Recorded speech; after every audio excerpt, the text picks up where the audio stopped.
Hello and welcome to Agents of Nonprofit. My name is Alexander Lapa, and I'm here to speak with everyday superheroes helping nonprofits. Joining me today is Derek Kessen to talk about building teams. But I know there's a little more of a concrete example than that, but the general topic is building teams for nonprofits. So, Derek, welcome to the show. Hey, Alex, so good to be with you. So, I'm curious to know your superhero origin story. That is to say, how did you get started working with nonprofits in the first place? Yeah, I guess, man, I don't know if I can really relate so much to the word superhero, because I grew up in a town with bring your tractor to school day. So I am a small town kid. I am very practical. And at the end of the day, any of the work that we are doing, we are hoping that it leads really directly to some concrete outcomes that people can tangibly, feel and see and hear. And so yeah, I don't know if I can really relate so much to that word, but yeah, so let's see, I grew up in central Illinois. I went to school at the University of Missouri. So again, another very practical place.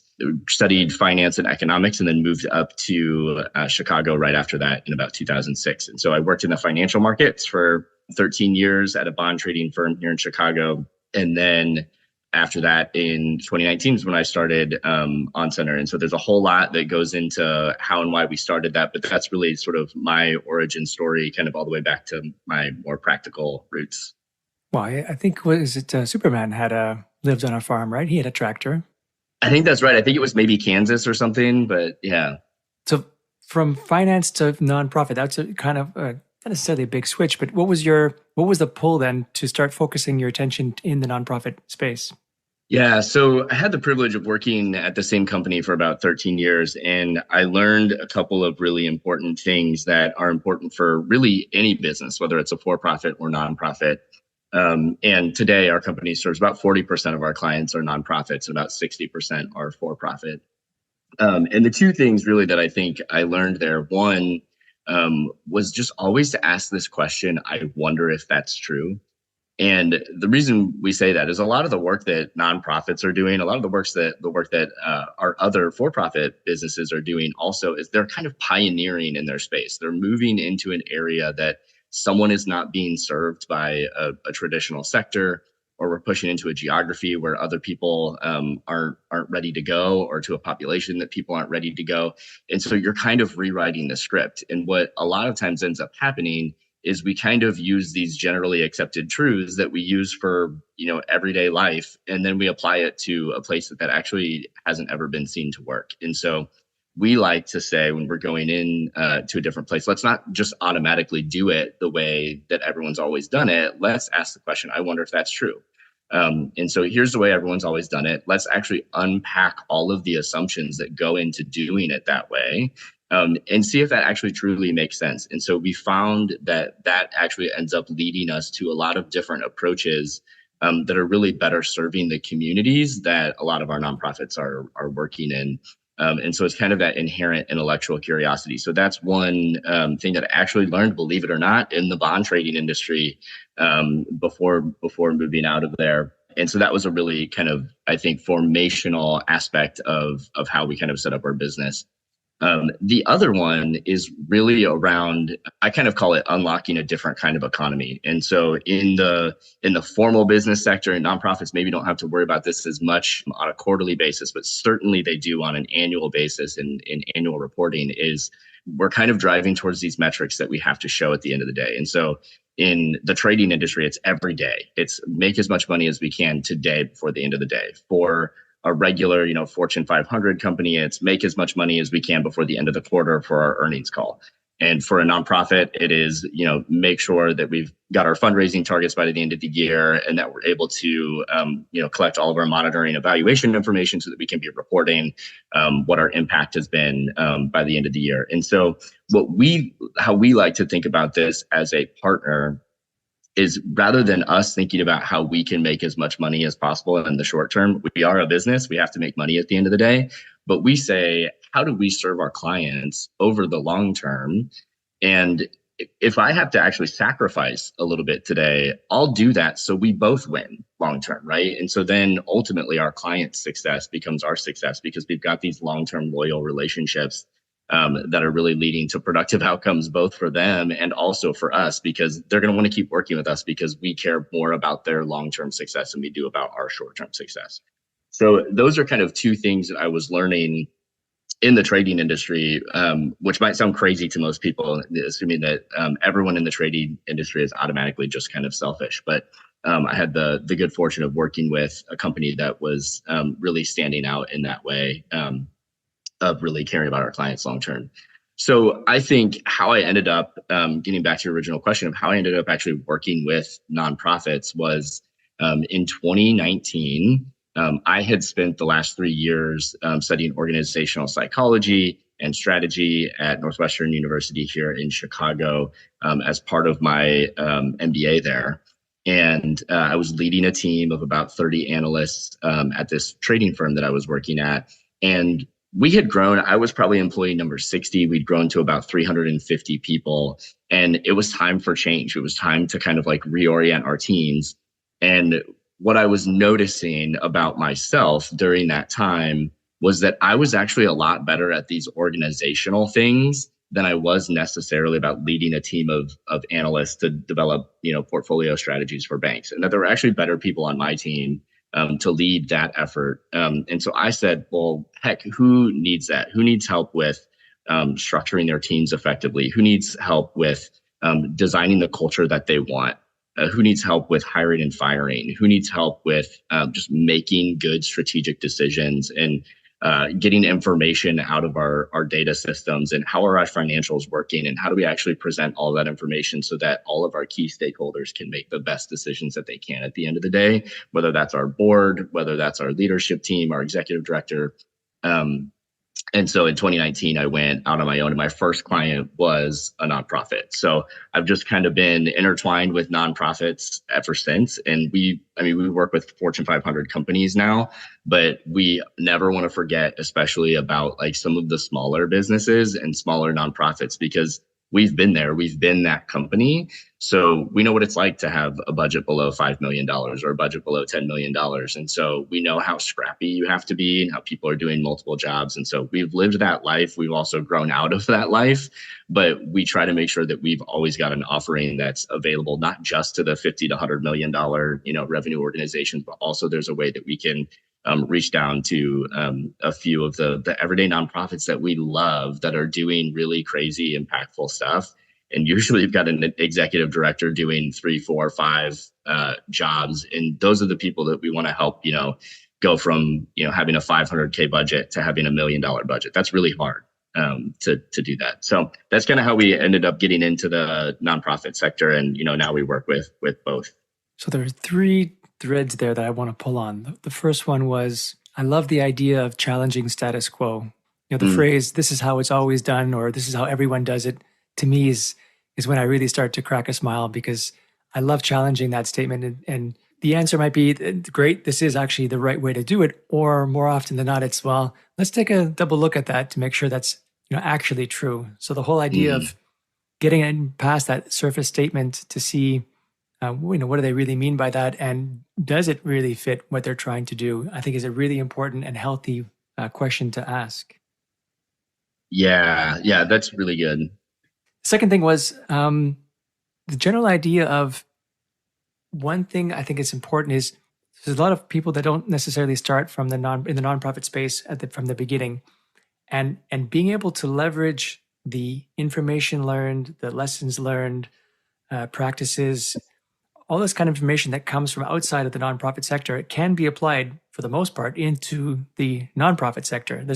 Nonprofits, I think, have to learn or remember to learn that not everything should be taken from the nonprofit industry, that there are some elements from the for-profit industry that can be very relevant and very useful in the nonprofit industry. So moving from fundraising to finance, from trading to nonprofit, I think there's a lot of knowledge that comes with you that you're able then to pass on to the nonprofit. And then the third one was, I guess, where we're going with this conversation is the organization of things, the teams, the getting good info. So that's where I wanted to go next. But before I did, I want to make sure that if you had any comments on what I said for those first 2 points. Yeah, I think I would just I'll highlight on the first one, I think I really like the way that you captured the spirit of the statement of like it's not automatically assuming that it's wrong.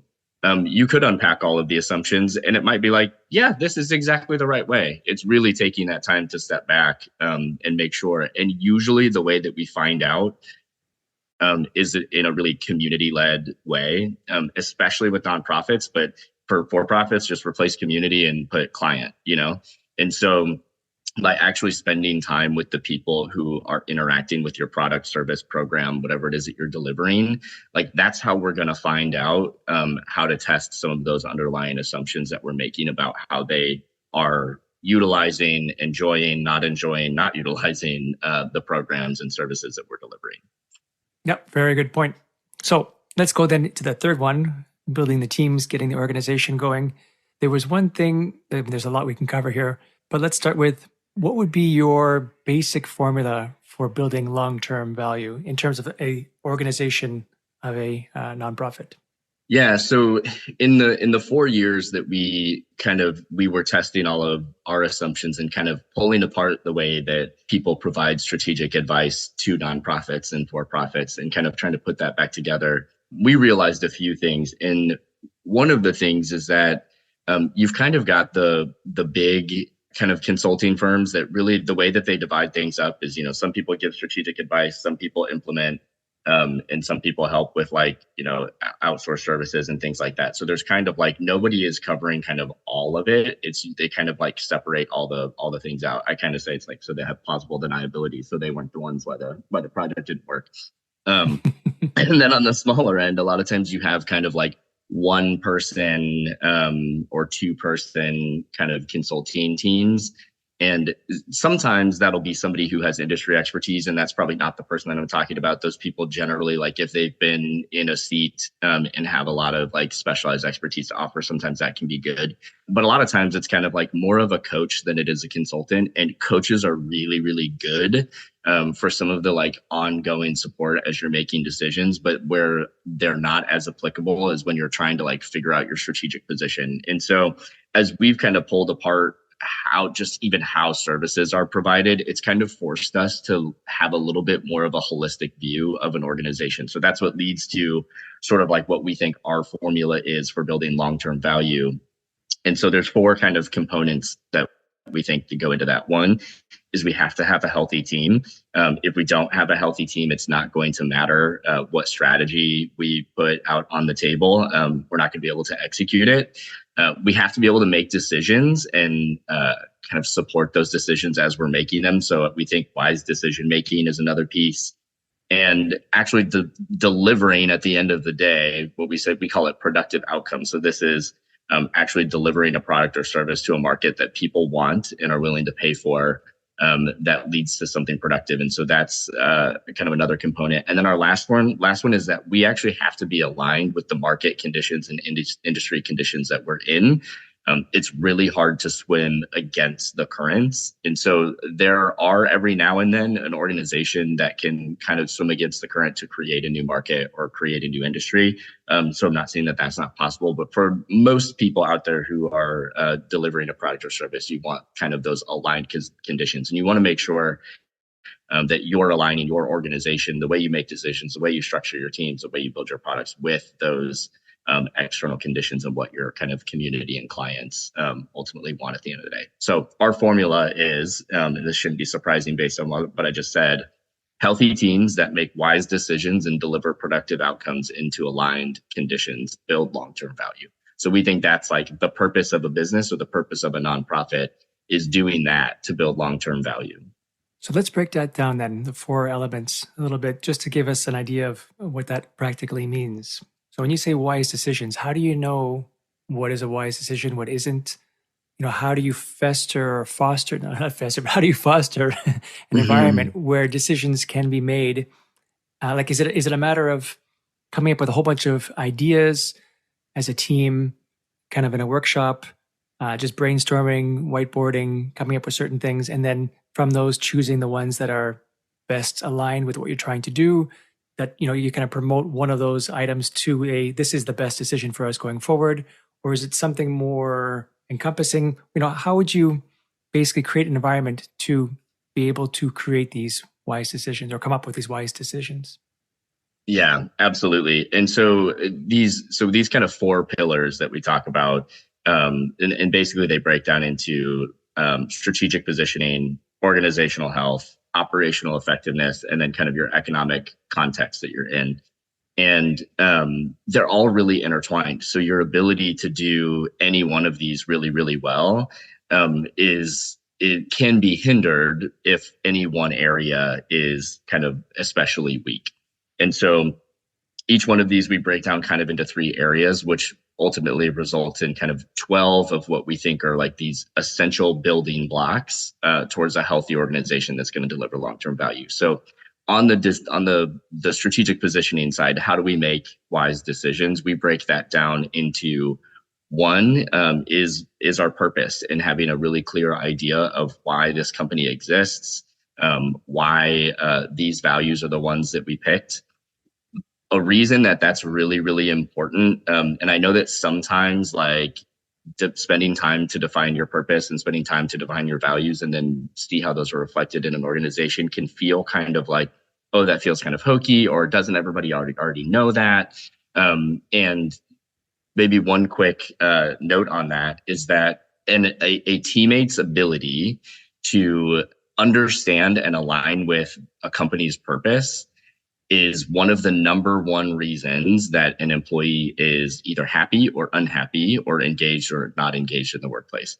So every company has a gap there between kind of our like stated culture, who we say we are, who we say why we exist, and what we actually do on any given day. What are the beliefs and behaviors that we actually display? And so every company has a gap. We have a gap. Alex, you have a gap, other companies have a gap. It's just how big is that gap? Because the bigger that gap is of where I'm able to see myself in the purpose of this organization, I'm able to look at my peers and see my peers resonating with that also. And then noticing that the people holding me accountable, my boss at the organization, is measuring my activities based on those stated purposes and goals and values, is the number one reason that I'm going to be happy or unhappy. And so I think starting right there with our purpose is going to help us as we're aligning decisions with that purpose, is automatically going to start leading to a culture where people kind of can see themselves in it and become more engaged. So that's the first one. The second piece of what we think goes into the strategic positioning piece is how do we use data and analytics for decision making? And so typically that data is going to be coming from somewhere on the operational side, as we're measuring kind of our products or kind of our finances and things like that, which we'll get to kind of in another pillar. But it's really, how does that data flow up to the decision makers at an organization? How is it transparent? How do we decide how much information throughout the organization people are supposed to have their fingertips on? How do we put that information not just in front of kind of the executive director, but also the people who are closest to a problem, who are making decisions on a day-to-day basis? We talk a lot about data-driven decision making, but a lot of times it leads organizations to kind of just like hoover up as much data as possible, and then all of a sudden they're kind of drowning in data, and they're not able to actually get there to extract insights. So to us, insights are different than just data, and so how do we use data in our analytical systems in order to actually put that information in front of the right people at the right time?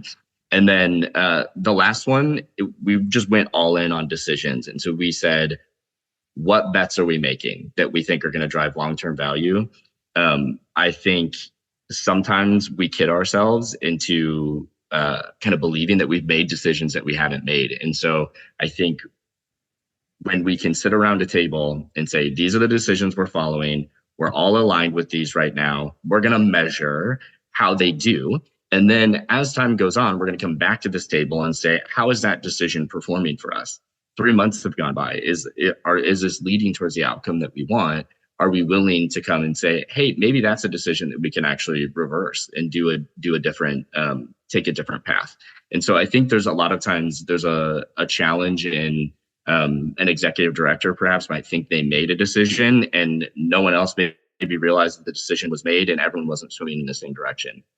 Or a lot of times we see this more with for-profits than nonprofits, is that decisions will get made in a boardroom and people will kind of just go on believing in their old thing because they disagreed and they didn't speak up in the meeting, but they decided that they were going to still kind of pursue this other thing. So um, you learn as you're like growing and scaling a company that your ability to make decisions and follow them on a team as a team and align with them is actually more important than getting the decisions right every time. And I know that sounds maybe counterintuitive, but sometimes it's okay to get a decision wrong because you were able to test it and you fully followed that path and then you were able to pivot into the right decision and move forward. But if you kind of like don't have an ability to make decisions quickly as you're growing and scaling an organization, or you have people who are kind of like pursuing different paths at the same time, then that ultimately then leads to not really knowing which decision was the right one, and you kind of are your growth path is considerably slowed down.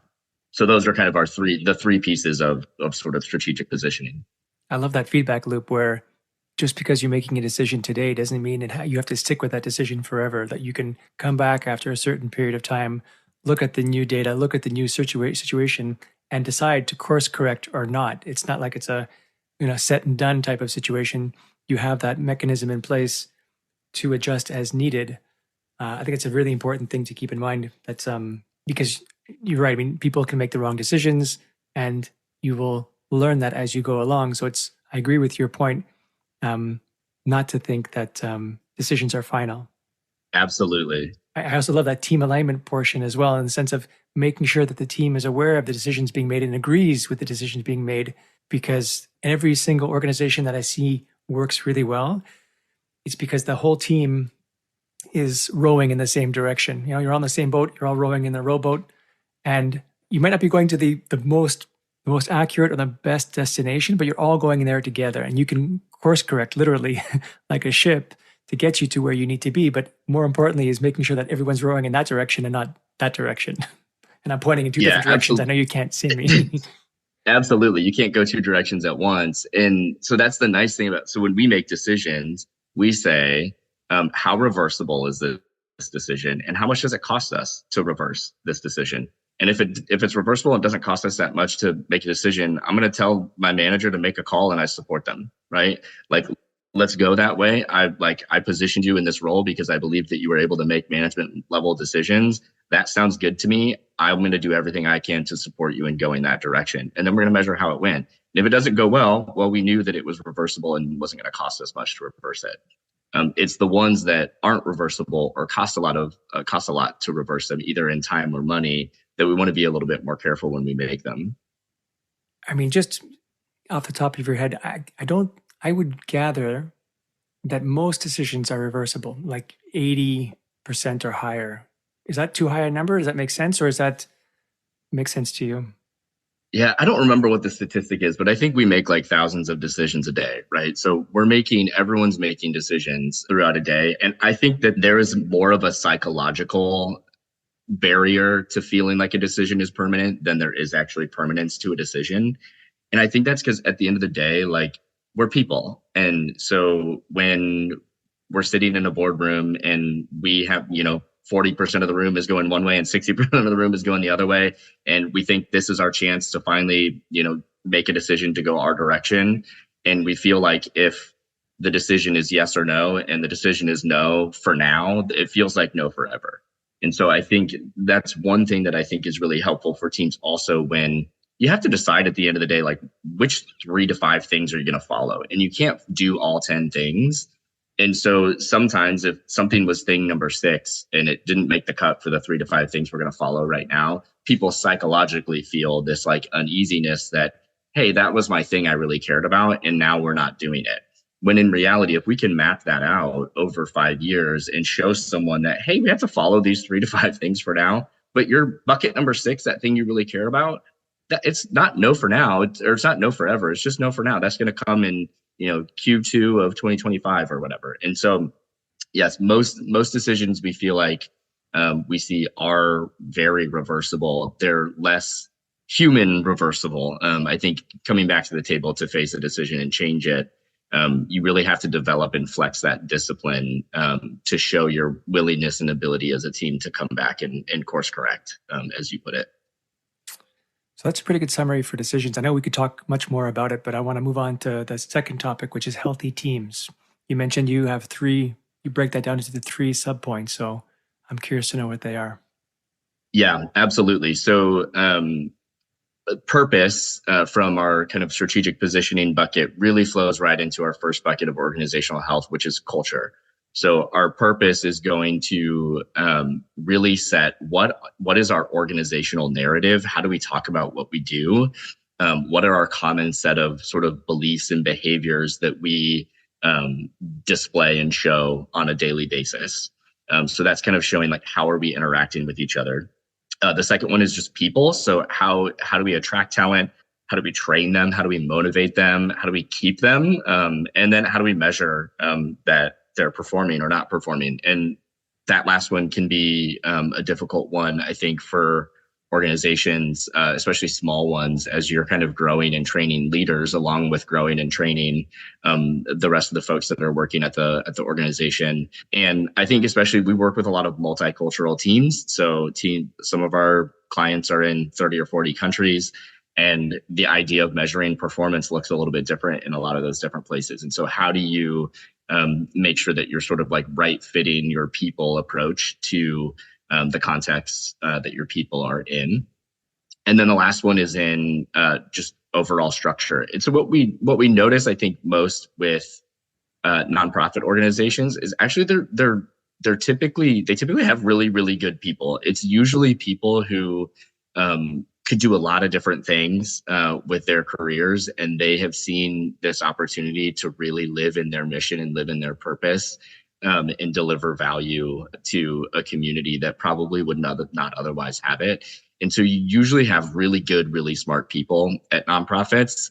And then where we see things break down usually is around structure. So how do we set up the roles for each person? And how is it really clear, like who reports to who gets to make decisions on what does governance look like? How do we set up our board? How do we make sure that, like, as we're trying to deliver this meaningful value to a community and make their lives better, that we're actually retaining a positive culture for our team? That's really hard, because a lot of people at organizations, really smart, really good people, are sacrificing a lot. Maybe they're making less money than they could otherwise make. Maybe they're working more hours than they would otherwise work. And that's a really meaningful sacrifice that we take really seriously. We really care a lot. And I think when we come alongside like an executive director, we see this a lot with organizations kind of under 5 million, where, an executive director or maybe a couple key leaders are on total life support.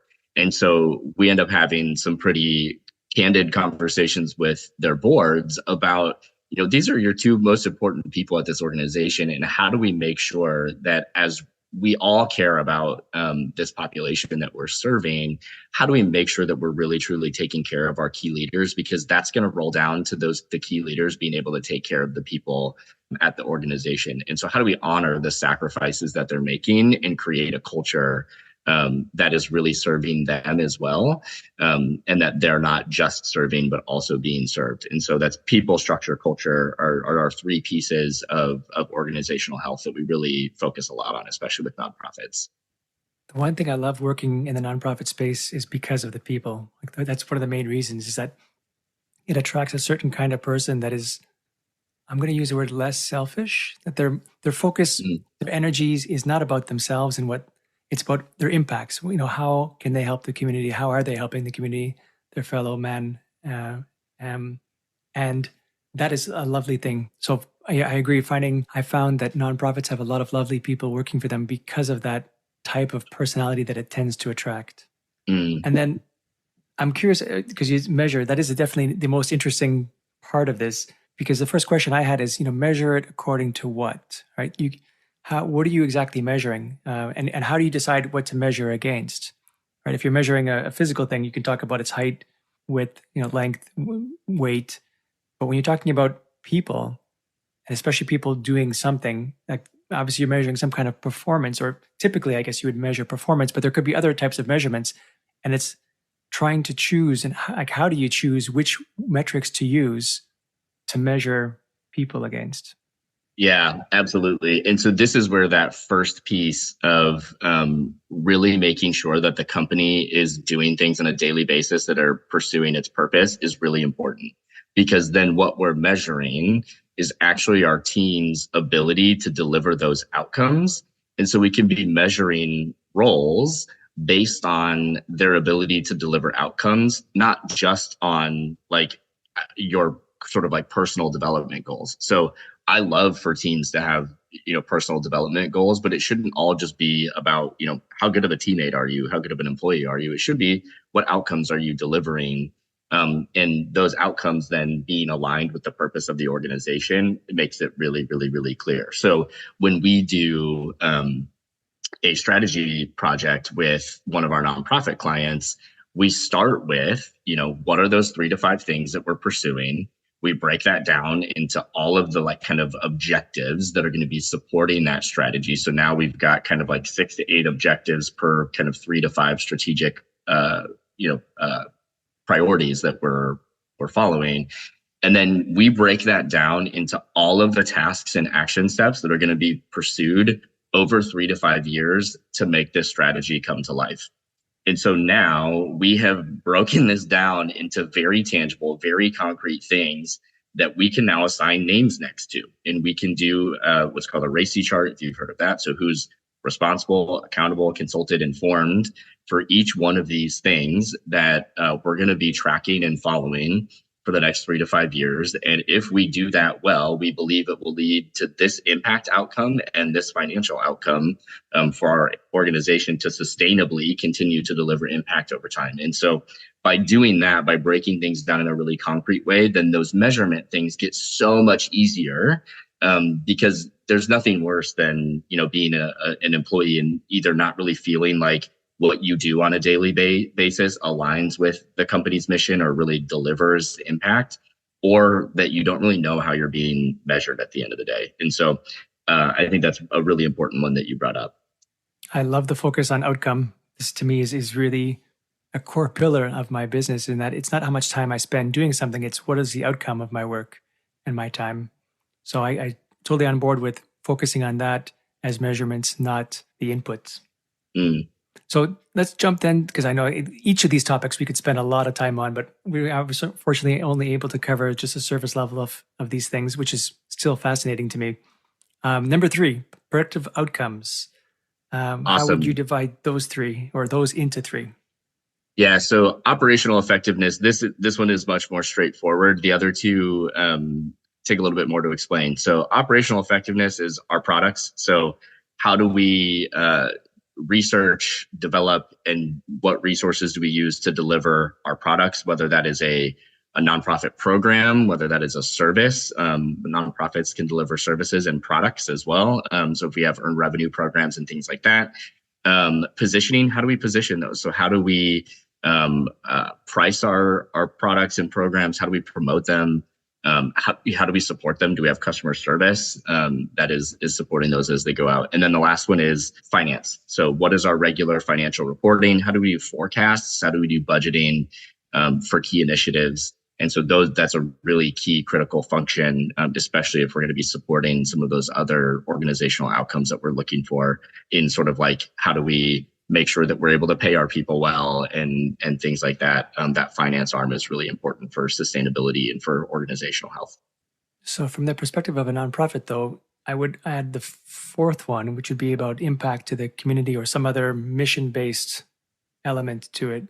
Does that sometimes apply, or is it really mostly on the finance side?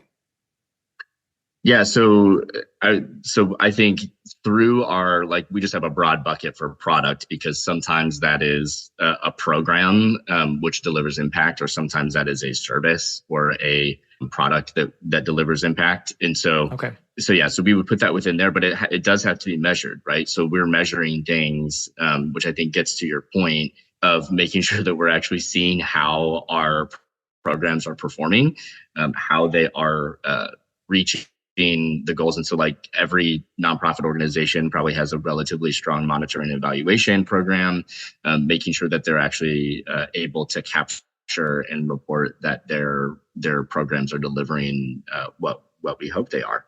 And so that needs to also come up through sort of this operational silo.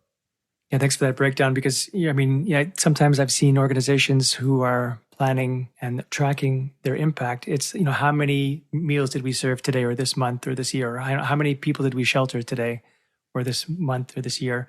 And using those as metrics to figure out, what to do next, going back to that data-driven decision making earlier, but also to see if they're able to supply the demand that's needed. Yeah. Okay, then that seems very straightforward. I'm happy to jump then to number 4, these aligned conditions. Yeah, so our last pillar really has to do with everything outside of you. So the first 3 are all internal to the organization that you're in. The last one is really about the economic context around you. So the first one is customers. So what are the behaviors, beliefs, and decisions that your current and potential future customers on the for-profit side, or this would be like kind of your impact segment on the nonprofit side. So the people that you're serving. So what are their behaviors and beliefs about your product? What are their behaviors and beliefs about their own lives and about the way they go about their daily life and their family, friends, all of that kind of stuff. So who are they? What do they care about? All of that kind of sort of like market data. The second one is around the industry that we're in. So what is kind of the broad industry that our product, program, or service fits in? What do we believe some of those like projected changes are in the conditions that sort of affect the program that we're delivering and how maybe we compete or maybe we partner? Have there been any new innovations in our industry that are things that we should be taking advantage of as we continue to grow and evolve the program that we're delivering? And then the last one is just the broader economy. And this affects nonprofits, I think, in more than one way. So one is just kind of the economic factors that impact our kind of target population that we're working with. So how does that influence how they go about their life? How does that influence their need? How does that influence their opportunity? How does that influence sort of like their consumption of goods and services or likelihood to come and participate in a program or use a service that you're providing? But then nonprofits typically have it on the other side as well, which is the economy also affects donors. So how does that influence sort of the financial projections I'm making? If I know that we're in a recession, or that I know that, large foundations are, typically, they have a lot of money invested in the S&P 500. And so if the S&P 500 is not performing well and not projected to perform well, how is that going to affect their grants in the upcoming year? So those are just things that you need to pay attention to. And for nonprofits, you kind of get it on both sides, where for a for-profit, typically the person paying them for something is also the person consuming that product. And so it's kind of only on one side for the for-profit. So that's going to be a unique thing for nonprofits. We kind of got it on both sides. So 4 main categories, 12, break down them into 12, which are further broken down. I mean, this is a very comprehensive perspective analysis. So 4 main pillars, each broken down into 3, which is even further subdivided after that. I mean, this is a really comprehensive outlook, perspective analysis. I've met and I've spoken to people who focus on, maybe one of these 4 or one of these 12 even. I'm curious to know, how are you able to pull it off, so to speak? How are you able to get so comprehensive across so many different levels to be able to deliver all of this?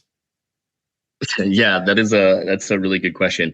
What we realized is that we didn't have a choice but to make sure that we were able to evaluate all of these different areas.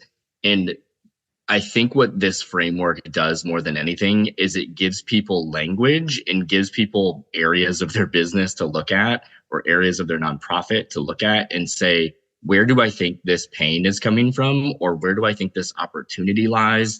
And so what we notice usually is that there's a change that an organization wants to make. There's a new product they want to pursue, or a program they want to build, or there's some stress that they're feeling or friction that they're feeling. And a lot of times, like, you're in the day to day, right? And you're trying to get things done. And it's really, really hard to identify exactly where that's coming from. And so the first thing was, let's just give the people in the seats the language to identify where this pain is coming from, or what's holding back the change that they want to see. And so that's where we found this to be really, really valuable, because of the comprehensive nature of it, that we were able to say, okay, let's look at the whole picture. And then what usually happens is many of these areas will be strong at an organization. And so we might feel like, man, we just can't make decisions. But then when we break it down, we realize that it has something to do with our reporting structures. And that's actually what's preventing us from being able to make decisions. And so kind of how these interact with each other becomes really important as well. And so I think when you again go back to something you said earlier that I think is spot on, is nonprofits have a lot of really good, really smart people at them. And so when you're able to kind of just help codify where these different challenges and opportunities lie, it actually, we can come along and partner in solving those challenges. And so we do have a multidisciplinary team, so we are able to cover a lot of these areas with a lot of detail. But I think usually what ends up happening is, let's say that the problem lay within the finance section. So I did spend 13 years in the trading industry. I know quite a bit about finance, but that organization probably has a really strong CFO.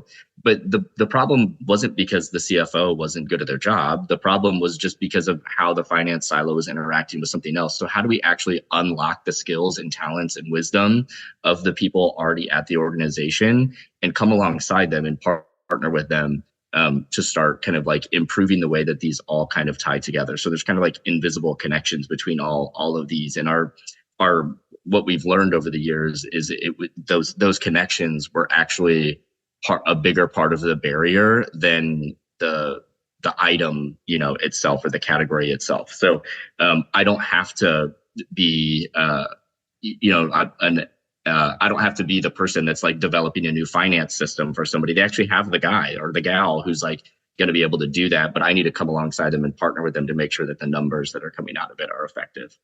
So hopefully that kind of makes sense. But if we did need to like say that, we need a new GL system, like maybe through this whole process, we were able to identify that the general ledger system at the organization wasn't effective. We're not going to be the people that are going to come lead an implementation to bring in a new GL system, but we do have partners that we can refer people to kind of get down into the weeds once we identify where some of those sources of pain are.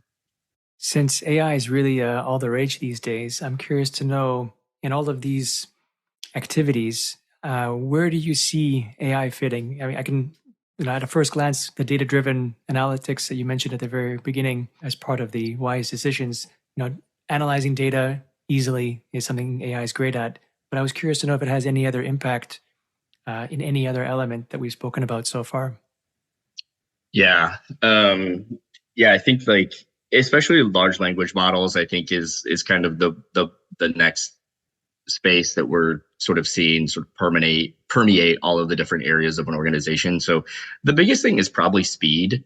Like even something as simple as something like ChatGPT, or something where you've got like an internally created sort of question and answer thing where you're able to put the right information in it so that people can find out information quickly. Like those are some of the areas that I think are really just going to improve like speed and efficiency. I don't think it's going to make us, that on its own isn't going to make us better decision makers, but it will make us faster decision makers, just because it's going to bring the right information to us more quickly. I think that there's kind of every couple of years, there's something that's all the rage. And so I think all of those things, especially with AI, are important to like think about. How does this affect me?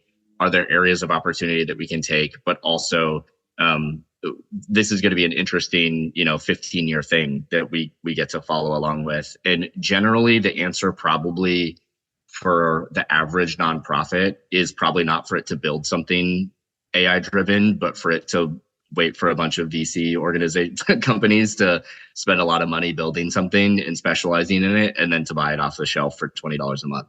So I think there's some areas where you should sort of lead into the next technology, and other areas where you're just looking out and seeing what are the new interesting integrations and products and services that people are providing in the AI space, especially with large language models that can be helpful for me to pull off the shelf after somebody else spent money on R&D for it.